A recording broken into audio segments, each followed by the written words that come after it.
Hello students, myself Abhijeet sir. आज हम इस साल का 2022 का नीट वाली पेपर थोड़ा सॉल्व करते हैं, देखते हैं कैसा था। वैसे तो पेपर अच्छा था, राइट, बट थोड़ी सी इजी के कैटेगरी में ज़्यादा थी, right. So let us see that, right. चलिए देखते हैं इसको। So first one, okay, the dimension of this belongs to, so इन चार में से किसकी डायमेंशन है ये वो बताने को बोला है।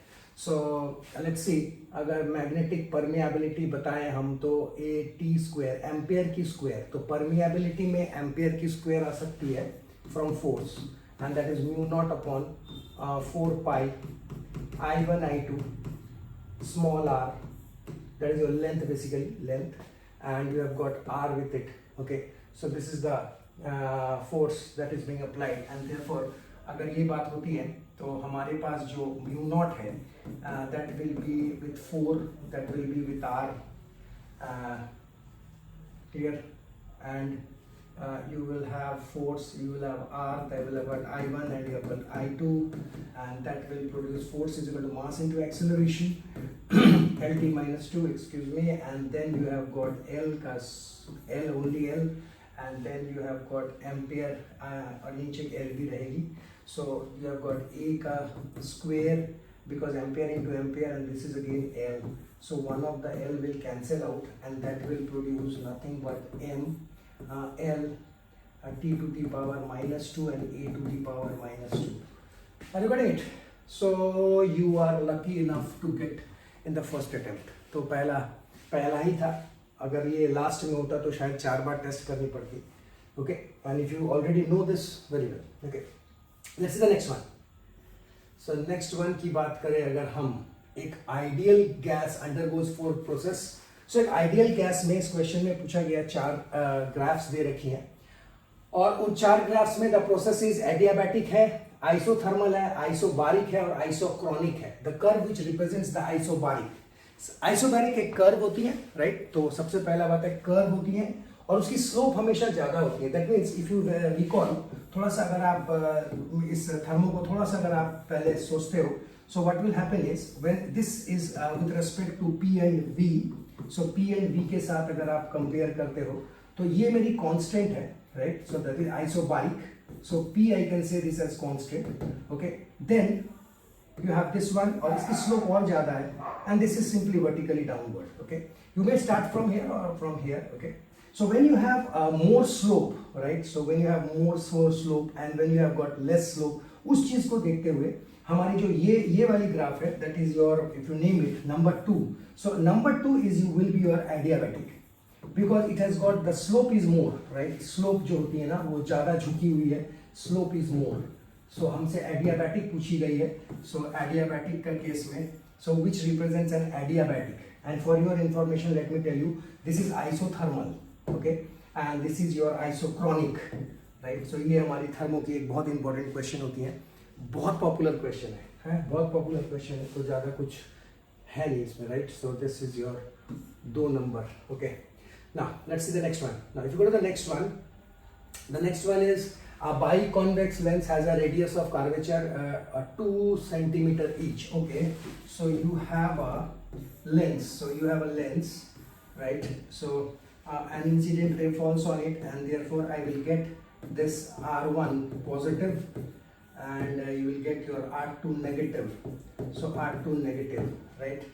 So ये हो गई 20, और R जो है वो 20 सेंटीमीटर है. The refractive index of the medium of the lens is 1.2. So refractive index is 1.2. So mu is given to you 1.5. Sorry, 1.5. Find the power of the lens. Okay, power of the lens is 1 upon f. So अगर थोड़ा सा आप याद करें तो इसमें कौन सी formula लगाएंगे हम. So R1 R2 दी हुई है हमारे पास. So 1 by f, which is basically the power of the lens. लेकिन बार बार मैं जब क्लास में कराता हूँ तो मैं आपको बार बार रिपीटेडली एक बात बोलता हूँ कि देखिएगा ये f सेंटीमीटर्स में होती हैं most of the time. You need to convert it into metres. So last में जाके मीटर्स में कन्वर्ट करने के बाद ही हमारी पावर ऑफ द लेंस आती है v के साथ. Okay, so let us check this out first. Okay, so 1 by f is equal to 1 upon 1 minus mu into कितना होता था 1 by R1 माइनस 1 by R2. Now look at this, 1 by r1 and 1 by r2. So 1 minus mu, that is 1.5, and this is 1 by 20, and another one will be 1 by minus 20, right? 1 by minus 20, or this is 0.5, and this becomes plus, so 2 into 2 upon 20, so that will give rise to 10, and this is my 10, and which will be nothing but, अगर मेरा ये 10 होता है तो 0.05, लेकिन if you recall this 1 by f, that is meter inverse, ये centimetres में है, so centimeter inverse basically. So if I convert it into meters, I will get it as 105. So if I convert it into this, so this will be nothing but my 5d. So in meters, so 5d option में है क्या? 5d, yes, that to positive, बिल्कुल 5d positive. Okay, so एक ये वाला बात हो जाती है. Next है हमारे पास कौन? Ratio of the radius of gyration of thin uniform dish about its axis through the center and normal to its plane and normal to its plane of the radius of gyration. Okay, so एक dish है हमारे पास, और वो dish कैसा है? About its axis passing through the center. Okay, so the first condition he is saying, you have got a dish which is passing through the center. So this is the first case, and normal to the plane of the radius. Okay, so another dish you have got, so इसको ऐसे नहीं बनाऊंगा, इसको rather मैं ऐसा बनाऊंगा और बोलूँगा देखिए ये मेरा axis है. So with the diameter, so this is with the diameter and this is with the from the center. अब दोनों केस में अगर मैं ये क्या निकालना है, एक minute, the ratio of the radius of gyration. Radius of gyration means k. So the ratio of the radius of gyration. So k, if you recall, k is nothing but under root of I upon m. So I upon m, but it has got a different I. It has got a different I. So in this case, I2 जो radius से निकलती है, जब I2 जो है वो radius से निकलती है, तब आपकी एक्सप्रेशन होती है M R square divided by 4, और जब इससे जाती है तो आई क्या होता था सेंटर वाले से, एक साइड वाले में ये हो जाता था I am R square by 2. एक बार प्लीज इसको चेक कर लीजिएगा, right? Please check this one. Okay, अच्छा, so I have got this k1 and I have got this k2. Just simply divide अगर मैं कर दूं, सो अगर मैं इसके साथ इसको डिवाइड करता हूं, so that will be m will remain same. 2, this will be r1, so this is r1. Okay, the same dish hai, so r will also remain same. Okay, this is your I and divided by m. Okay, so this m and this m will cancel out definitely. So and with this you have got m, again r, now it is 4, right, with m. Okay, r square है ये are square कर दिया मैं, काटाकुटी थोड़ा करेंगे अगर हम, तो ये 2 नीचे आ जाएगी. So I think it is 2 under root 2. So k1 upon k2 I will get it as k1 upon k2 I will get it as, पहले पूछ देख लेता हूँ, k1 अपॉन k2 बोला है ना, k2 अपॉन k1 बोला है ना. Let us see that. So the radius of gyration of a thing is about its axis passing from the centre. Centre वाला ऊपर रहेगा, तो सेंटर वाला ऊपर रहेगा to its plane at the radius of curvature of the diameter. तो centre वाला जो है that is this one. Sir ये ऊपर रहेगा, सो हमारा क्या है, बिल्कुल हमारा भी यही है, हमारा भी वही है. So and therefore I can say it is √2:1 will be the answer. So √2:1 वाला है ऑप्शन में दिख रहा था मुझे, √2:1. Yes, I have got √2:1. सो इस तरह से मेरे पास ये वाला क्वेश्चन भी हो गया, 4th वन.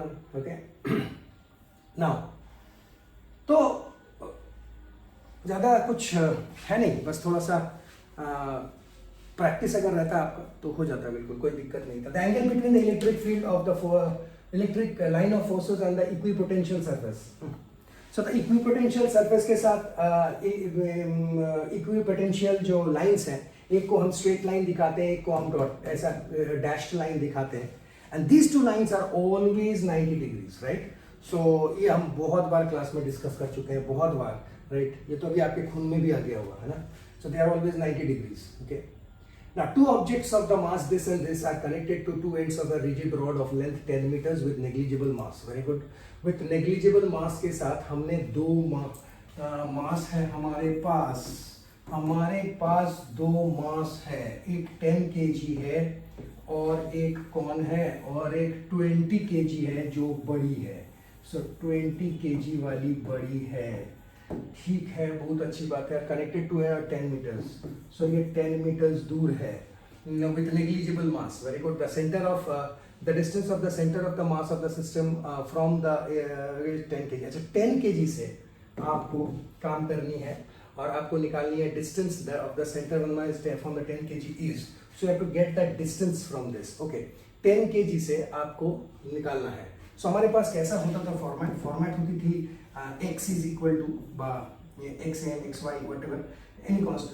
तो that is m1 r1 centre of मास के लिए फॉर्मेट क्या होता था m1 r1 m2 r2 divided by m1 plus m2. So right. So यहाँ से बोला है आपसे, सो दैट इज 10 इंटू, यहीं से बोला है तो इसकी दूरी 0 होगा.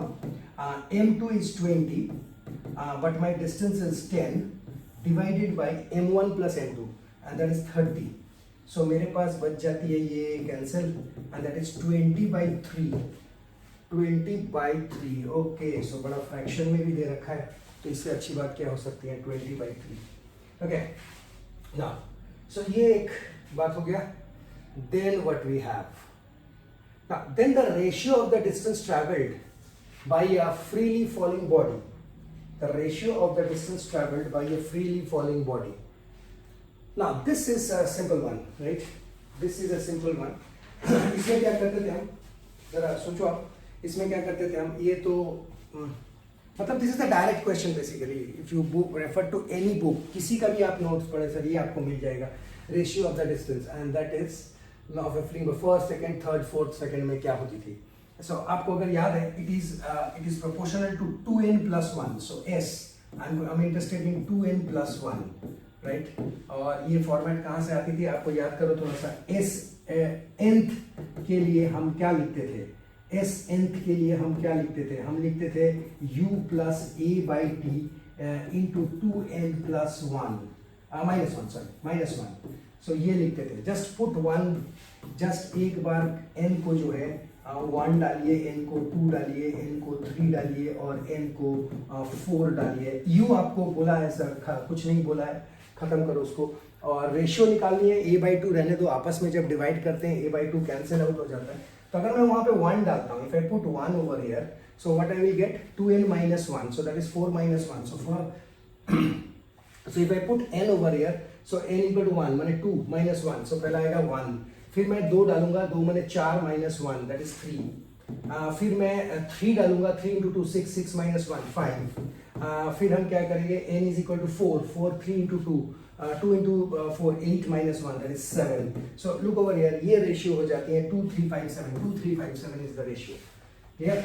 सो ये एक 7th वाला पार्ट हो जाता है हमारा. 7th question हो गई. Then you have got this. What is this? A spherical ball is dropped in a long column of viscous fluid. The curve in this. Okay, ये जो क्वेश्चन है, ये क्वेश्चन मैंने अपने क्लासेस में ना वीडियोस में भी समझाया था कि कैसे कैसे एक बॉडी को जब आप कॉलम के अंदर में ड्रॉप करते हो तो व्हाट हैपेंस. तो इनिशियली व्हाट हैपेंस, आप u इक्वल टू 0, फिर वो थोड़ी वेलोसिटी बढ़ती है और बढ़ते बढ़ते एक सर्टेन वेलोसिटी में आने के बाद उस वेलोसिटी का नाम याद है आपको, उस वेलोसिटी का नाम है टर्मिनल वेलोसिटी. और टर्मिनल वेलोसिटी में जाने के बाद वो कांस्टेंट हो जाती है. That means definitely sir it will start in this way, it will move up, the velocity will move up with respect to time. It is moving and then it becomes constant. This is the terminal velocity concept. Okay, और आपको याद होगा कि इसी का सबसे अच्छा example है कि आसमान से जो बारिश गिरती है वो इतनी ऊंचाई से गिरती है, फिर भी हमें चोट क्यों नहीं लगती है हमारे बॉडी में गिरने के बाद, just because of the terminal velocities. Okay, so बड़ा एक इलैबोरेट सा कंसेप्ट था, राइट. बहुत कुछ एग्जाम्पल इसके साथ होती है हमारी धरती में. But apart from this is the simple logic and that is what is your curve number B. So this will be my B. Okay, बहुत अच्छा बात. Then what we have? Then we have question number 9. An angular speed of the free wheel moving with the angular acceleration changes from 120 rpm to 3100 rpm. Okay, so RPM बदल जा रही है, ठीक है, but यहाँ पे what is the angular acceleration in radian पर second. Okay, so this ये स्ट्राइक करनी चाहिए स्टूडेंट्स को ये. And this is so popular question. Okay, so I know and alpha is equal to change in velocity upon change in time. लेकिन rotation में v नहीं होती है, रोटेशनल में ओमेगा आती है. And omega, if you recall, it is change in 2 pi del f divided by change in temperature. Change in time, sorry, change in time. Okay, so अगर मैं इस फ्रीक्वेंसी को देखूं, so I need only that frequency part. और frequency को अगर हम देखते हैं ना, तो फ्रीक्वेंसी पहले 1200 है और उसके बाद 3122 हो गया. कुछ नहीं करनी है, बस डिवाइडेड बाय 60 करके सेकेंड्स में लेने आनी है. So initial frequency is 1200 divided by 60. Now it is RPS, that is what is your in hertz. Okay, and final will be nothing but 3120 RPS. Check कर लो. So initial and final, right. So these two are the part. And therefore just put it over there, just put it over there. So हम क्या करेंगे, 2 pi बाहर रख देते हैं. Final मेरा क्या है, और डिवाइडेड बाई 60 तो क्या ही, divided by 60. So 3120 divided by 60 minus 1200 divided by 60 upon del T, upon del T. And what is that change in समय? What is that change in समय? And that change in समय is 16 seconds. 16 second. सो थोड़ा सा solve अगर हम करते हैं तो आपका आंसर आ जाएगा. तो थोड़ा सा अगर आप सॉल्व करते हो तो आपकी आंसर आ जाएगी. तो you can get your result, right. एक बार जरा सॉल्व कर लीजिएगा इसको, ठीक है, कितना आ रहा है. Okay, but this is the way you should do. Okay, now next क्या है, Young's double slit. An student observes 8 fringes in a certain segment of a screen. वो मोनोक्रोमेटिक लाइट इतना वेवलेंथ का है वो. If the wavelength of the light of the change is 400. Sir इससे आसान question पूरे ऑप्टिक्स में नहीं है. ओके, अगर स्टूडेंट्स थोड़े से भी कंसेंट्रेट करके किया होगा, because if you recall it is n1 lambda 1 that will be equated with n2 lambda 2. Just recall करिए थोड़ा सा, ज्यादा नहीं, बस थोड़ा सा पुराना सोचना है, राइट. थोड़ा सा पुराना सोचना है. वेयर n इज द, जो आपको यहाँ पे 8 फ्रिंजेस बोला है. सो 8 फ्रिंजेस बोला है, कौन से लैम्डा में बोला है? When the screen of a wavelength is of a screen is 600 nanometer. So when it is 600, so when n2 मुझे पता नहीं है, लेकिन मुझे लैम्डा पता है 400. Both of them are in nanos. Yes, both of them are in nanos. So n2 I am going to get it as 2 शून्य काटिए, 2 शून्य काटिए तो 4 पूरी कट गई. And therefore I will get 12. 12 is there, yes sir. And therefore you see कितना आसान. Okay, easy one. Okay, बहुत आसान, मतलब so simple it is. Okay, now this, ये जो क्वेश्चन है, ये क्वेश्चन तो ऐसा है कि अगर आप याद करके गए थे तो बनेगी, वरना हिट एंड ट्रायल खेलेंगे हम. ओके, और देखिए 2 डेटा हमेशा याद रखिएगा. एक होता है एक्सरे. एक्सरे को आप हमेशा याद रखिएगा, it is 10 to the power 10 x-ray, right, क्योंकि एक्सरे बड़ा पॉपुलर सा होता है, राइट. और अगर मैं इस एक्सरे के बाद अगर मैं क्या कहते हैं, एक्सरे अगर मैं ढूंढूं तो 1 डी का 1 कौन है? डी का 1 देख रहे हैं आप, कैन सी दैट, डी का 1. ओके, डी का 1. तो सी, जो मेरी सी है वो 3 नहीं हो सकती है. So it can not be this.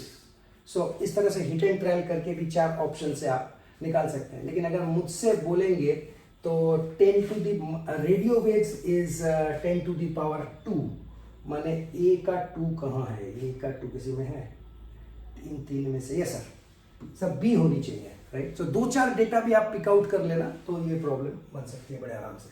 Okay, सो ये आपको याद रखना चाहिए था. Okay, this is a very popular one, you know that. Okay, a graph which shows the variation of de Broglie's wavelength of a particle and its associate. Okay, so de Broglie's बहुत सारा graph दिया है ना, so थोड़ा छोटा कर लेते हैं, राइट. बहुत सारा ग्राफ दिया गया है. सो de Broglie's के साथ हम अगर इसको कंपेयर करते हैं तो हम सोचेंगे कि de Broglie's की इक्वेशन क्या होती थी. सो आपको याद करो, lambda is equal to Planck's constant upon momentum, right, upon momentum. और हमारे पास ग्राफ किस चीज का है? Lambda inversely proportional to momentum. and therefore what can you say? Rectangular hyperbola. Sir ये होना चाहिए, बिकॉज यही वो ग्राफ है जो आपको इनवर्सली प्रोपोर्शनल टू पी बोल रही है, ये भी बोल रही है, लेकिन it's a straight line, right? It's a straight line. Okay, so I will skip to this one and that is number 2. Okay, चलिए अगला करते हैं. When a light propagates through a medium of refractive index epsilon r and relative permeability mu r, the velocity of light is given by, ये कितना आसान है भाई, है ना? सो क्या करते थे हम इसमें, सोचिए sir, right? Just recall it. Okay, क्या करते थे हम इसमें, सोचो इसमें क्या करते थे हम? Mu. What is mu? Mu is equal to speed of light in a medium divided by speed of light, speed of light in air divided by the speed of light in medium. So we medium लिख दिया मैंने. Okay, और mu का format में क्या आती थी? Mu R into epsilon R and that is equal to C upon V M. Okay, so हमको ना वी एम चाहिए. So what is V M then? C upon under root of mu R mu epsilon R. So C upon under root mu R into epsilon R, ये आंसर. Okay fine, तो ये एक बात हो गया. Soap bubble. Now soap bubble में हम क्या सीखे थे, क्या पूछा है? The pressure inside the bubble. ना pressure inside the bubble, soap bubble है ये, and the pressure inside the bubble. Now सोचो आप, pressure inside the pressure inside the bubble expands. तो एक्सपैंड्स माने R increases. So expand only will indicate R is increasing. But what was the expression of pressure? आपको याद होगा, P is equal to P naught plus 4, ये R नीचे होती है, but ये 4 के साथ क्या होती थी? I forgot. ये 4 के साथ टेम्परेचर T. ओके, बिकॉज उस टेम्परेचर के ऊपर वो एक्सपेंशन प्रॉपर्टी डिपेंड करती है. So it's inversely proportional, you can see that. Okay, so अगर मैं R को एक्सपेंड्स बढ़ाता हूं तो P डेफिनेटली कम होने लगेगी, डिक्रीजेस. ऑप्शन पढ़ने की भी जरूरत नहीं है, मैथमेटिकल अप्रोच. ओके, ना ये हो गया नंबर 15. बड़ा जल्दी 15 हो गया. Okay, now let's see number 15. Okay, so if you look at 15, a body of mass 60 grams experience a gravitational force of a body of mass 60 grams, that is 60 by 1000 कर दिया kg में, और उसमें as a gravitational force कितना force? Gravitational force 3 newton है. Gravitational force, the magnitude of gravitational field intensity. So gravitational field intensity, look at the unit, newton per kg. माने ऊपर force नीचे मास, तो कैसे आएगी? तो force is equal to mg, ऊपर फोर्स नीचे mass, and that is equal to, और सिंपली ये सब मत करो, सिंपली डालो उसको, राइट? Hold on. सिंपली वैसे तो यही आ गई आंसर हमारी, लेकिन मैं तो दिखाना चाहता था. Force is equal to 3 newton, डाल दो आप please, and you have got mass that is equal to 60 by 1000. देख लो, 60 by 1000. तो एक शून्य काट सकते हम, यहाँ पे मैं 2 भी काट सकता हूँ, और यहाँ पे मैं 50 भी काट सकता हूँ. तो G comes out to be as 50 Newton पर मीटर. चेक कर सकते unit. If you calculate G, it is F by M. This is what he is asking, and that is Newton per meter. Check this. Okay, so इस तरह से मेरे पास 50 का option है क्या? Yes sir, 50 का ऑप्शन है, बिल्कुल है 50 का ऑप्शन. Okay, so ये हो गई मेरी 50 के ऑप्शंस, और नेक्स्ट करते हैं. In the given nuclear reactor, the element X is 22 sodium Xe. So this is beta decay ना, this is beta decay. beta decay में एक कम हो जाती है, तो मेरे पास आ जाएगी 10, और ऊपर वाला जो है Na 22 है, और ये 11 है. सो जो भी निकलेगा उसमें 22 सेम रहेगी, लेकिन एक वो कम हो जाएगी, that is 10. So 10 and that is 22 10. Sir option A correct है, राइट? ऑप्शन ए करेक्ट है. ओके, पॉजिट्रॉन यहाँ से निकलती है, if you recall, right? Positron निकलती थी, और पॉजिट्रॉन में आपको याद होगा हमेशा एक Z जो है वो कम हो जाती है. ओके, सो ये एक बात है इसमें. सो कुछ ज़्यादा दम है नहीं, right. If T1 and T2 are the energy of an electron in the first and second excitation state of an hydrogen atom respectively, according to Bohr's model of an atom, the ratio T1 T2 is, so energy के साथ बोला है T1 T2 के साथ, okay, first and second excitation, तो first and second excitation बोला है, okay. सो मतलब ज़्यादा कुछ है नहीं, मतलब क्या करें अब हमारे पास याद होगा तुम्हें T1 and T2 is equal to -13.6, मुझे इसको हम रेनॉल्ड नंबर कुछ ऐसा बोलते थे, but whatever it is, I know what is the how it depends on. So if you look at the results, तो I can say this is as z upon n square. तो z तो n square याद रखिएगा, मुझे यही याद रहता है, ओके. अब z1 है सर, ऊपर डाले नीचे डाले, ठीक, बस ऊपर आती है लेकिन, right. So t is proportional to 1/n square. So that means I can say my T1 upon T2 is equal to inversely proportional है, तो नीचे में n1 की स्क्वायर आएगी, ऊपर n2 की स्क्वायर आएगी. चेक करो, ये मेरा n1 है और ये मेरा n2 है. चेक करो, n1 है ये मेरा और ये मेरा n2 है. So you can check this out. और अगर मैं सिर्फ डेटा इसमें डाल दूं तो मेरे काम बन जाएगा. अगर मैं डेटा डाल दूं तो मेरा काम बन जाएगा. सो फर्स्ट केस में क्या बोला है हमें, कहाँ से कहाँ जा रहा है, from the first to the second. तो थोड़ा सा आपको याद होगा कि जब मेरी ऑर्बिट सजी रहती है तो it jumps from the first to the second. तो फर्स्ट के केस में n इक्वल टू 2 होता है, सेकेंड के केस में n इक्वल टू 3 होती है, बिकॉज यहाँ से वो जंप करती है. तो इसलिए अगर मैं n1 की बात करूंगा तो मैं 2 का स्क्वायर बोलूंगा, और अगर मैं दूसरे वाले की बात करूँ 3 का, तो 3 का square. I think it is 9/4. Check करना please, 9/4 is the correct answer. ठीक है, जब भी आप बोर्स वाली कंसेप्ट करते हैं ना, उसको थोड़ा सा याद रखिएगा, proportionality with n, because z is always 1. Okay, always तो नहीं बोलेंगे, for hydrogen it is 1. Okay, now अगला क्या है, 2 monochromatic light of this and this have on a photo, its stopping potential is this and this. Okay, so stopping potential यहाँ पे आपको बोला गया है, तो वर्क फंक्शन के साथ ये रिलेटेड है. Now how will you do this, right. So हमारे पास पहले तो आप ये सोचो वर्क फंक्शन क्या होता था. सो वर्क फंक्शन की एक इक्वेशन होती थी, and that is what is stopping potential. क्या था बोल गया है, stopping potential is equal to energy minus phi.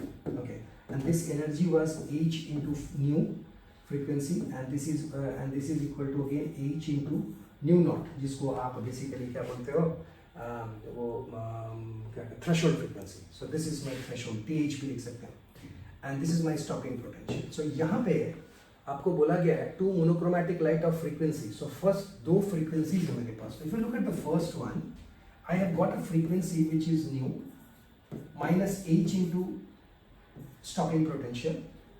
In this case, my stopping potential is Vs by 2. Look at this. My stopping potential is Vs by 2. चलेगा ना?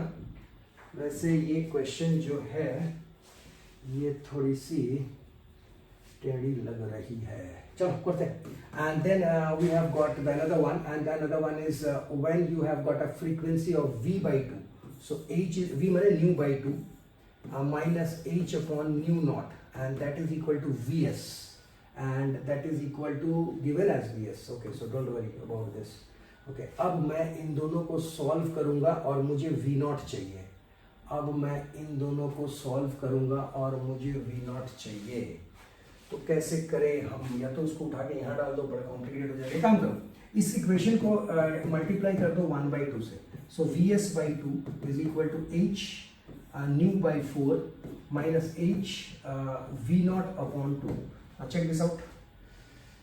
So ये मेरे पास हो गई Vs by 2 का, और ये भी मेरा वही है, and Vs by 2, and that is equal to h into nu minus of h into nu naught. अब मैं अगर इनको घटाऊं तो ये कैंसिल हो जाती है, h कॉमन आ जाती है. सो v न्यू अपॉन 4 माइनस, एक तरफ तो 0 हो गई है, न्यू h बाहर, न्यू बाई 4 माइनस न्यू एक टर्म हो जाएगी, और यहाँ पे मैं माइनस का h निकल गई है. सो v not upon 2, actually new not upon 2 minus था ये माइनस कॉमन ले लिया तो माइनस आ गई फिर से न्यू नॉट। ना जरा इसको चेक करिएगा ये कैलकुलेशन, ये हमको अब न्यू नॉट चाहिए।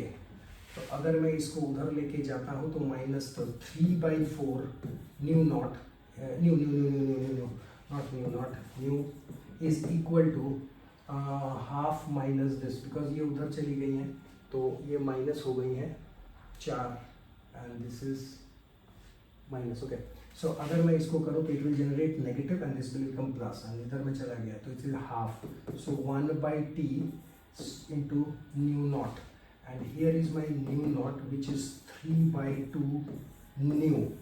So 3/2 nu है क्या? 3/2 nu है, बिल्कुल है और ये मेरे पास आ गया है, देख सकते हो आप। Okay, so this is what is my question number 18। ठीक है, बहुत अच्छा बात। सो दिस ये थोड़ा सा था अच्छा, ठीक है। Now what happens next? A ray of light falling on a glass surface of refractive index √3, okay, at an angle of 60 degrees, ठीक है। तो the angle between the reflective and refracted ray is always called a क्या कहते हैं वो Bevester's angle के साथ ये देखा जाता है। और अगर ये एंगल आपसे बोला गया है 60 डिग्री है तो ये भी 60 डिग्री है, ओके। और हम क्या करेंगे, और अब हम ये वाला अगर चाहिए तो आप निकाल सकते हो, ये हवा है, ये मीडियम है। So n1 sin 60 is equal to my n2 sin r, Snell's law लगा रहा हूं। So sin 60 is equal to कितना हो गया? Now n2, what is n2? N2 is given as √3. Okay sir, √3, and along with that you have got sin r. Now look at this, sin r के साथ है ये n2, तो therefore sin r मेरे लिए क्या हो गया? sin r will be sin 60/√3, and sin 60 होती है √3/2 upon √3, जो हो जाती हैं हाफ, जो क्या हो जाती हैं? हाफ। और साइन का कौन सा वैल्यू हाफ देता है? 30 डिग्री देती है। और इस तरह से ये एंगल मेरा 30 डिग्री है, तो ये एंगल मेरे लिए 60 है और ये एंगल मेरे लिए 30 है। दोनों को अगर मैं एंगल बिटवीन देम निकाले, so my theta is 90 degrees. करने की जरूरत नहीं थी, बेवस्टर्स लगाते अगर आप तो सीधा ही 90 आ जाती है, ओके। और अगर नहीं लगाते हैं तो you can go with this method, okay fine sir. So this is एक बात है। A mass of m1 is at rest initially, it explodes into 3 fragments। क्या है, ये बहुत पॉपुलर है, मतलब ये मतलब आपको ये बहुत सारे बुक में आपको ये चीज मिलते रहेंगे, मतलब this is so popular, I tell you, right, these questions, right. बस करने का तरीका और समझने का तरीका थोड़ा सा अलग हो सकती है हर टीचर के बीच में, otherwise the remaining part is. चलिए देखते हैं। मास ऑफ m इज, एक मास है मेरे पास, एक बहुत बड़ा मास है m, और इसको ना हमने तोड़ दिया है 2 + 2 + 1 करके, दैट इज 5 टुकड़े में, जैसे 5 पीसेस के रेशियो में, 5 पीसेस के रेशियो नहीं बोलना चाहिए, total mass I am considering it, if you consider the ratio I am considering it to be as this 2:2:1। सो ये मेरा 5 है। तो यहाँ ये 3 टुकड़े में एक्चुअली तोड़ा हूं मैं, 1, 2 और 3, राइट। सो एक तो बहुत छोटा है, सो मुझे एक्चुअली वो बनाना चाहिए था थोड़ा सा छोटा क्या, हाफ बनाना चाहिए बेसिकली, ओके। सेम चीज का है, तो so both of them have got the same mass. So if you look at this is m, so I have got it 2 times, so 2/5m। I hope you know this, right, ratio दे रखा है ना 2 का। सो 5 एक माने 1 piece is m/5, okay। So you have got 2, so multiplied by 2, so this is 2m, 2/5m, and this is simply m, m/5, okay। So ये हो गया मेरा एक mass वाली concept, okay। Now let's talk about velocity. If the fragments have equal masses, you having equal masses, fly of perpendicular, okay। So they are flying off perpendicular. Which one? The two equal ones. So अगर मैं इसको बोलता हूँ velocity है मेरी I दिशा में, और अगर मैं इसको परपेंडिकुलर बोलता हूँ, कोई भी ले लो, ऊपर ले लो, नीचे ले लो, चलो ऊपर ले लेता हूँ मैं, इसकी है वेलोसिटी जो है वो j कैप है, तो what find the speed of the third fragment. So I don't know about this. Okay, so wherever it goes, so this is v, okay, v vector. Okay, so let's use the concept of momentum as usual. पहले जो हमारी body थी वो rest पे थी, तो मास को जरा हम जीरो कर देंगे, राइट? मास को कहते हैं वेलोसिटी को जीरो कर देंगे. And if you look at the momentum concept, so product of mass into velocity, and what about this one, 2/5 m, right? So this is the mass into v I cap plus 2/5 m into j cap, VB है, okay, plus m/5, I don't know, so let us take this as v vector. और सबसे interesting बात है कि ये zero है, तो you can eliminate this m part and I will be left with v vector which will be 2/5 v I cap plus 2/5 v j cap, but with that you are going to have a negative sign. लेकिन आप negative दे positive दे फर्क नहीं पड़ता है, आपसे magnitude पूछा गया था. So if you look at the magnitude part of this vector, so you will have it as 2/5 का whole square plus 2/5 का whole square उसका under root. Clear? So this is the magnitude. और अगर मैं इस मैग्नीट्यूड को निकालूं तो कितनी होगी, एक बार निकाल लो आप. So that will result in 2 times of straight away I can say this is as 2 times of मैंने √2 बच गई, और ये दोनों ही स्क्वायर थी, that is 2/5. So is it 2√2/5? ये √2 नहीं है, by 5. वन सेकेंड होता है 5 का तो कोई योगदान ही नहीं है. सो कोई बात नहीं, अगर मैं 5 रखता भी हूँ तो you can cancel this 5 out. Okay, so I don't have this 5. It is 2√2. Is it 2√2? Yes sir, it is 2√2. So it is 2√2 and you are getting your answer. Okay, so I don't have the contribution of 5. Therefore answer is 2√2. Clear? So ये मेरा हो गया. और एक question momentum इसकी थी, collision से related. Okay. Now two hollow sphere conducting R1 and R2 have equal masses. The potential would be क्या sir? So what is the potential sir? यहाँ पे हमारे पास दो हैं. So एक है R1 और एक है R2. So infinite point unit charge को हम infinity से लेके आते हैं to a certain point. As you bring, the potential is 1/4 pi epsilon q upon r square. So q upon r square is the potential. तो किसका r कम है sir? R2 कम है. So this is my R2 actually. Okay, R2 कम है sir, R2 कम है. So अगर R2 कम होती है तो V बढ़ जाती है. The potential would be more for the bigger sphere. तो वो इक्वल तो हो ही नहीं सकता, डिपेंडेंट प्रॉपर्टी नहीं. More for the smaller one, more on smaller sphere. So more on smaller sphere will be the correct one, right? As simple as this. तो अगर आप सोच में पड़ गए कि ये क्या है क्या नहीं, simple property of your potential. You write down the equation of potential and you can solve it. As the temperature increases, the electrical resistance पे क्या फर्क पड़ता है? तो एक होती है positive temperature coefficient और एक होती थी negative temperature coefficient. तो if you recall, so positive और negative temperature coefficient दो तरह की होती थी. एक होती थी पॉजिटिव, और पॉजिटिव के केस में हमारी कौन आती थी? पॉजिटिव के केस में आती थी हमारी मेटल्स. जितने भी तरह के मेटल्स आपको दिखते हैं वो सारे पॉजिटिव कोफिशिएंट्स के अंदर में आती है. और वो जो पॉजिटिव कोफिशिएंट्स के अंदर में आती है ना, वो कौन होती है? जिसका टेम्परेचर बढ़ेगी, अंदर की वाइब्रेशन बढ़ेगी और रेजिस्टेंस को रोकेगी. That is for the metal.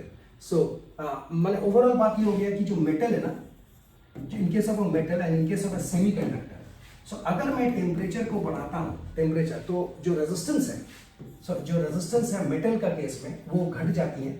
No sir, ये रेजिस्टेंस जो है वो बढ़ जाती है. ओके, और सेमीकंडक्टर के केस में ये रेजिस्टेंस क्या हो जाती है? कम हो जाती है. सेमीकंडक्टर को टेम्परेचर डिपेंडेंट है, हाईली नॉन लीनियर डिवाइस है. तो increases for conductor but decreases for semiconductor. Sir पहला ऑप्शन है. क्लियर? तो आगे की जरूरत नहीं है और पढ़ने की. The displacement time graph of a two moving particle makes an angle of 30 degrees and 40 degrees with the x-axis as shown in the figure. Okay, the ratio of their respective velocities are. Okay, so ratio of their respective velocities. Now check this out. Ratio of their respective velocities. It's a displacement time graph. Displacement time graph में हमेशा दो चीज निकाला जाता है, area और slope. Okay, सो यहाँ पे स्लोप की बात कर रहे हैं हम, और अगर डिस्प्लेसमेंट टाइप की बात करें तो चेंज इन स्लोप की अगर बात करें हम, so change in displacement upon change in time is always your slope, और इसी का फॉर्मूला होती है वेलोसिटी.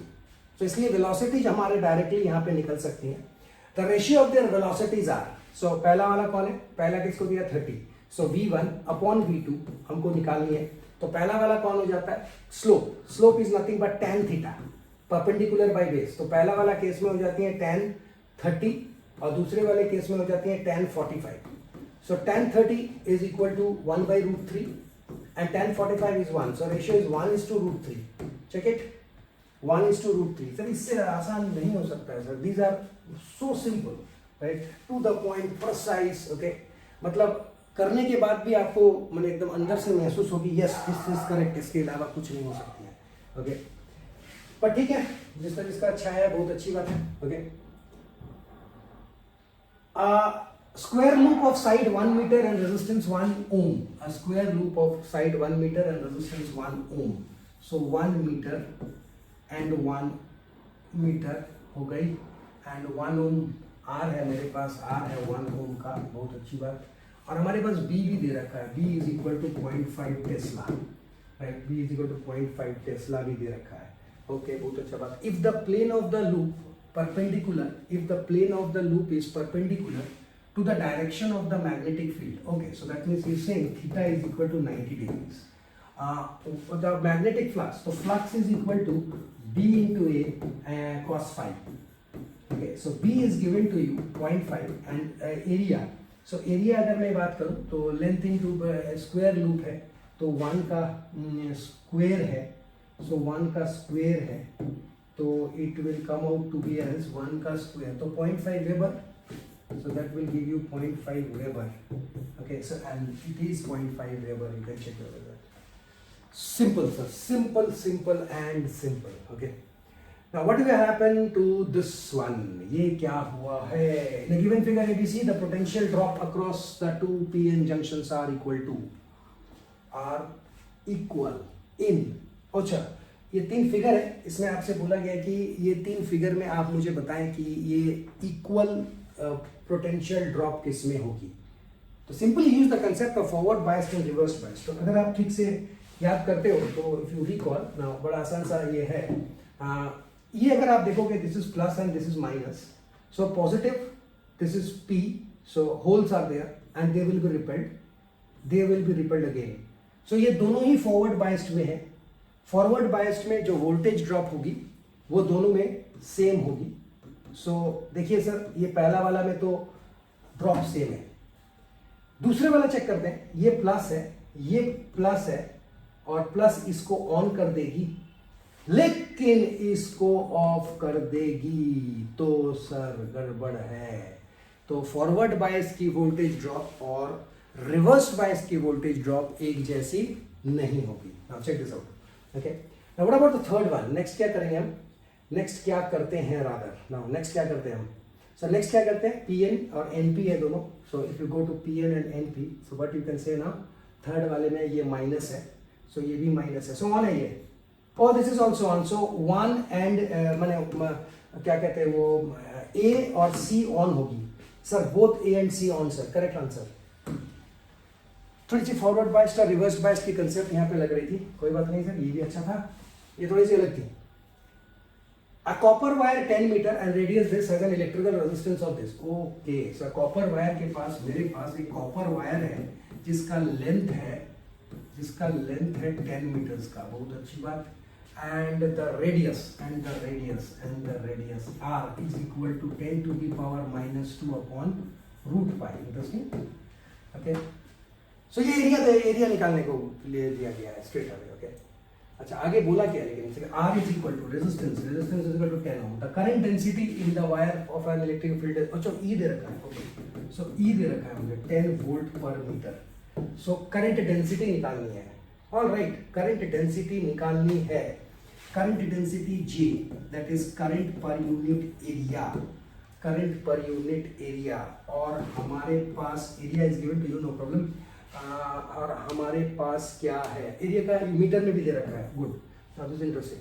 आई मेरी v इंटू आर होगी, इसलिए आर दे रखा है, वेरी नाइस स्टेप्स देखो, आर दे रखा है इसलिए, ओके। लेकिन अब फिर v नहीं दे रखा है, एंड v आपको अगर याद हो तो E इंटू एल होती है, इसलिए एल दे रखा है। ओहो लवली, वेरी गुड, हो गई। तो ये रहा यहाँ से। अच्छा, you can put it in this way also, और थोड़ा मदद कर देता हूँ, and that is divided by what, nothing but क्या करें इसका sir, area, cross section area, that is pi r square. So just you need to put this over here, okay. तो ये पाई वैसे कट जाएगी, 10 टू द पावर 4 करके देखो paper. सो ई कितनी है मेरे लिए, सो ई मेरे लिए 10 है, लेंथ भी 10 मीटर में है ना, हाँ मीटर में है, रेजिस्टेंस भी 10 है, ओहो लवली, रेजिस्टेंस भी 10 है, पाई तो पाई रख दो आप, और जो आर है मेरे लिए वो आर है पाई आर स्क्वेयर है, सो 10 टू दी पावर -4 है, और डिवाइडेड बाई पाई कर देंगे, पाई के साथ पाई कट गई, 3 शून्य ऊपर थी, एक बच जाती है, तो एक 3 शून्य ऊपर, 3 शून्य ऊपर थी, और ये -4 था, तो ऊपर गई ये, एक मिनट रुको, 1 minute, pi r square, so r 10⁻² -4 ऊपर चली गई, तो ये मेरे लिए बच गया 1 2 3 एंड डिवाइडेड बाई, और आ जाती हैं, that is 10 to the power, तो बहुत सारा शून्य आ जाएगा, 3 9, कहीं कुछ गड़बड़ हो रही है, एक बार चेक कर दो प्लीज। पाई आर स्क्वेयर हमने j/a किया, सर कभी होता है सर, एक ब्रेक लेते हैं, उसके बाद कंटिन्यू करेंगे। क्या हो गया कि यहाँ पे मेरी थोड़ी सी गड़बड़ हो गई, राइट। सो और वो क्या है, जरा 1 मिनट में आपको दिखाता हूँ, राइट। क्या गड़बड़ हो गया अभी बताते हैं हम आपको। So if you look over here, so यहाँ पे अगर आपने इसको लिख रहे थे आप, तो थोड़ा सा इसको आप चेक कर लीजिए। यहाँ पे ये गड़बड़ हो गया कि मेरी जो J है वो करंट पर यूनिट एरिया है, और जो करंट है, और जो मेरी करंट है, current is equal to V into I, current is equal to V is equal to I R होती है, तो मेरी जो करंट है वो V बाई आर है। नाउ दिस इज, नाउ यहाँ पे गड़बड़ हो गई, V by R, so this is V, और V क्या है, E into L upon R A. अब डालिए, so now you will get your result, okay. चलिए, okay, so these are the 26 questions. Next करते हैं, रुकिए, और लेट्स कंटिन्यू। तो अब क्या है मेरे पास, question number 27, an electric lift has a maximum load of इतना kg, सो लिफ्ट का भी है, उसमें पैसेंजर भी है, and that is 2000 kgs, very nice. So I have got what, nothing but a mass, that means the force that is acting downward is nothing but mg, and that will give rise to how much, 2000, so let us 2000 into 10 मान लेते हैं, so that is 20,000 Newton की force लग रही है, okay। is moving up with a constant velocity v बोल दिया है, okay, 1.5 meter per second, the frictional force opposing the motion is 3000 Newton, so friction उसे रोक रही है, so लिफ्ट की जो मोटर है, लिफ्ट की जो मशीन है, इट नीड्स टू ओवरकम, वो उसको ओवरकम करेगी, so that means I need to add 3000 over here, तो इतनी ताकत चाहिए मुझे, इतना न्यूटन का, ओके। The minimum power delivered, okay, power is equal to force into F, बड़ा पॉपुलर फॉर्मूला है, राइट, कॉम्पिटिटिव एग्जाम्स में, and therefore what is my force now, 23000 into my velocity, and velocity is 1.5, अच्छा g10 भी दे दिया, okay, very nice, 1.5, and therefore what is the result then, अगर मैं इसको थोड़ा सा सॉल्व करूं तो मेरे पास 1.5 into 23 34500 वाट आना चाहिए, 34500, ठीक है, okay। So this is 27, question number 27, this is what, ये तो बायोट सैवर्ट्स के बारे में बोला है, तो ये बड़ा अच्छे साइंटिस्ट है, gives a explanation of the magnetic field strength of an invariant current at the ideal, okay। So ideal के बारे में ये बोल रही है, बोलता ही है definitely, gives an expression for the current ideal of the current carrying conductor only, sir ये only के में ठीक है, चलिए देखते हैं, आगे बढ़ते हैं. Power seven law is analogous to Coulomb's law, बिल्कुल inversely proportional to the square of the charge.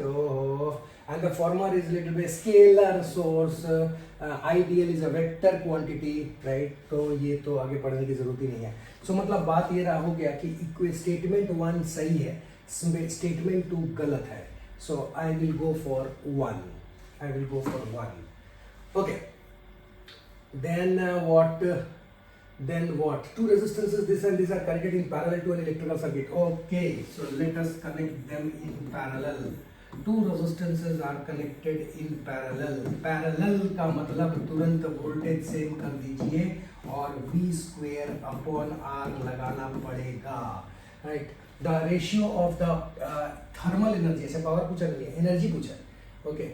So this is 100 and this is 200 ohms. Very nice. Okay, 100 and 200 ohms. The ratio of the thermal power developed. So ratio of the thermal power developed. कितनी thermal power बनेगी हमारी, that वो चीज़ चाहिए मुझे.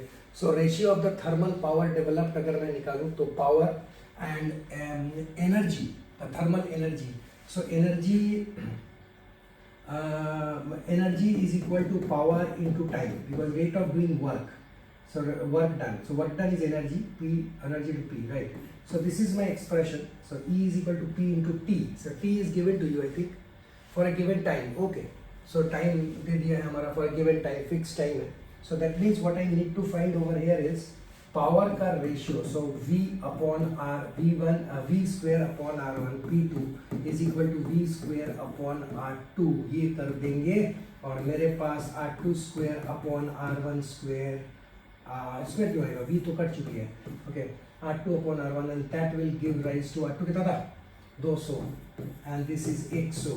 Sir is it 2:1? Is it 2:1? Yes sir. Number 4. I will go for number 4. Okay. Right, sir. Let's see the next one. The energy that will be ideally radiated by a 100 kilowatt transmitter in 1 hour. So this is so simple, sir. So energy दे आपको kilowatt में power दे दिया है और our दे दिया है. तो इसमें करना क्या है सर, यहाँ पे एनर्जी अभी तो डिस्कस किया था, power into time. So power is given in 100 kilo. सो 1 2 3 और समय 1 आवर, सेकेंड में बदलेंगे तो 3600. सो कुछ नहीं करनी है सर. 36, 1 2 3 5 और 2, 5 और 2 7. So 36 into 10 to the power 7. 36 into 10 to the power 7 and go for the third one. Okay. So joule, don't forget that joule part. Okay. Now a long solenoid of radius 1 mm has a long solenoid. तो solenoid में क्या है, ये current 1 ampere, इतना turns, 1 radius of 1 mm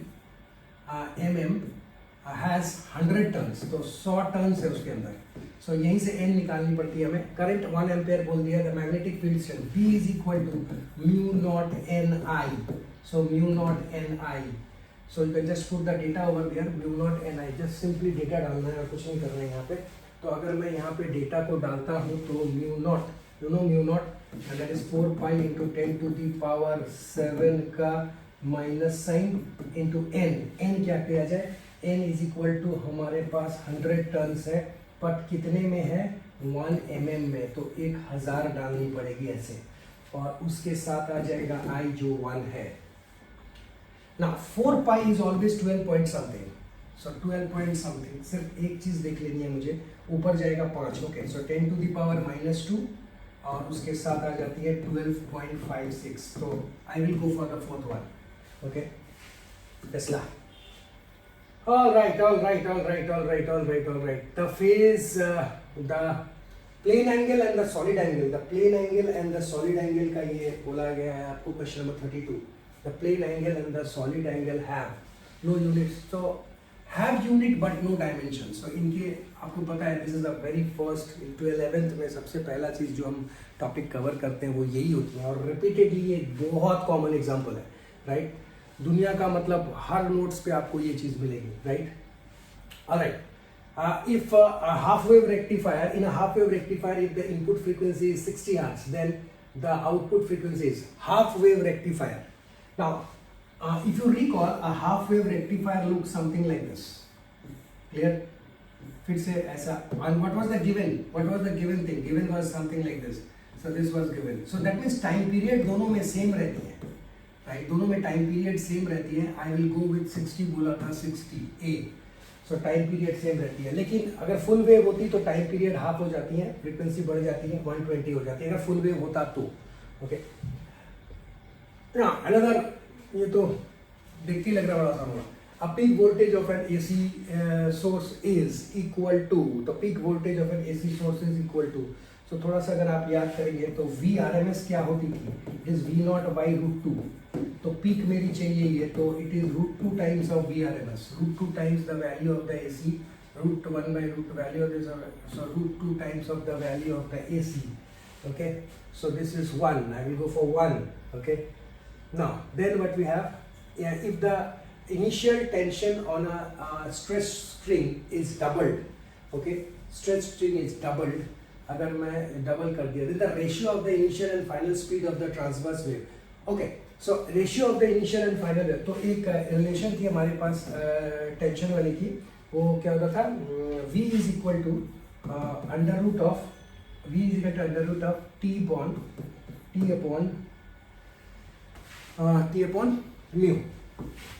upon mu. So इसको लगाएंगे आप, right? So if the ratio of the initial and final speeds, okay, so V1 upon V2, this we are going to do, and now we are going to write it as under root of T upon mu, under root of T upon mu. So अब देखते हैं कौन सा same है. So basically mu तो remain same, लेकिन हमको बोला गया था initial tension is doubled. So initial T है तो ये 2T है. So everything will cancel out. I will be left with √2. So 1 is to √2. Sir, I will go for number 1. So sir, बहुत आसान सर, 30 seconds के questions हैं ये सब. Okay. Now what about this one? Two pendulum, length 121 and 300 centimeter, starts vibrating in phase at some instant. The two are at their mean position in the same phase. The minimum number of vibrations of the shorter pendulum which have signs in phase. Okay. कैसे बताएं? सुनो, ऐसा है, हमारे पास दो pendulum है, एक का लेंथ बड़ा है और एक का लेंथ छोटा है. थोड़ा सा अगर आप डिस्प्लेस सेम अमाउंट ऑफ ये लेके थोड़ा सा अगर आप डिस्प्लेस करते हो, right, so take a certain angle, fixed angle in both the cases and leave it, then what happens? It will oscillate. Okay, छोटा वाला जो है जिसकी लेंथ कम है वो ज़्यादा ऑसिलेट करेगी, राइट, बिकॉज वो छोटा है, टुक टुक टुक टुक टुक ज़्यादा करेगी. But in case of a longer one, right, वो समय लेगी.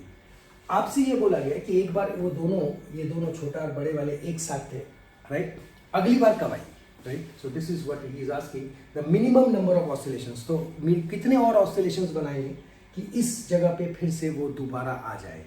तो कुछ नहीं करेंगे, हम ये मान लेंगे कि यहाँ से शुरू कर रहे हैं, तो let us calculate the time period and get the ratio कि ये कितना ऑसिलेशन करती है, ये कितनी ऑसिलेशन करती है. Get it? ओके, सो इसका मतलब क्या हो गया हमारा? अब U equal T is equal to 2 pi under root L by G. So इसको दो बार हम डिवाइड कर देते हैं. 2 पाई, यहाँ पे मैं अंडर रूट L1 कर दिया, L2 कर दिया, अपॉन G कर दिया, and therefore you will have your T1 and T2, and the ratio of T1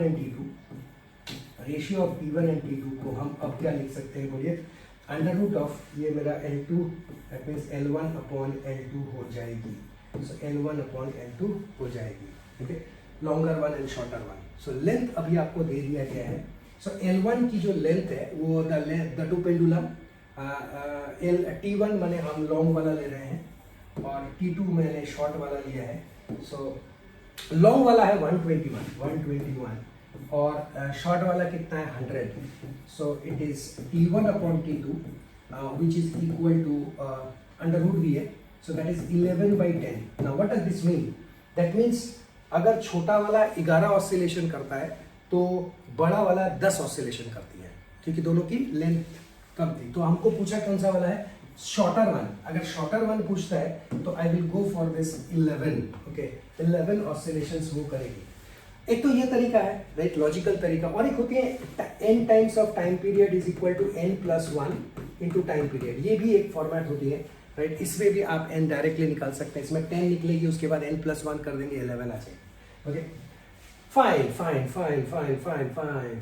A body is projected with a velocity of this. Okay, so the body is projected with a velocity of body is projected with the velocity of at an angle. So at an angle project किया गया. तो with the vertical direction. Oh, now look at this. So this is 30. This is 60. So मेरी मुझे 60 नहीं चाहिए, मुझे 30 चाहिए. Because मुझे ये angle of projection चाहिए 30. With the vertical direction. Its speed at the highest point of its trajectory will be, right? While it's projected इतना at an angle with the vertical direction. With the vertical direction, okay? Its speed at the highest point. Plus at the highest point, you don't have a vertical component. That vertical component becomes 0. You only have u cos theta. तो sir थोड़ा सा अच्छा question है ये. 10 दे रखा है हमें और ये हमारे पास cos 60 हो गई है. So therefore I will get it as 10 into cos 60. और cos 60 कितनी होती है बेटा? 2. Is it 5? So I will go with 5 meter per second, 5 meter per second 1. So that is 37, which is 1. Okay, 37, which is 1. बहुत सुंदर बात. Now, a Wheatstone bridge is used to calculate the value of an unknown resistance R by supplying the variable resistance Y.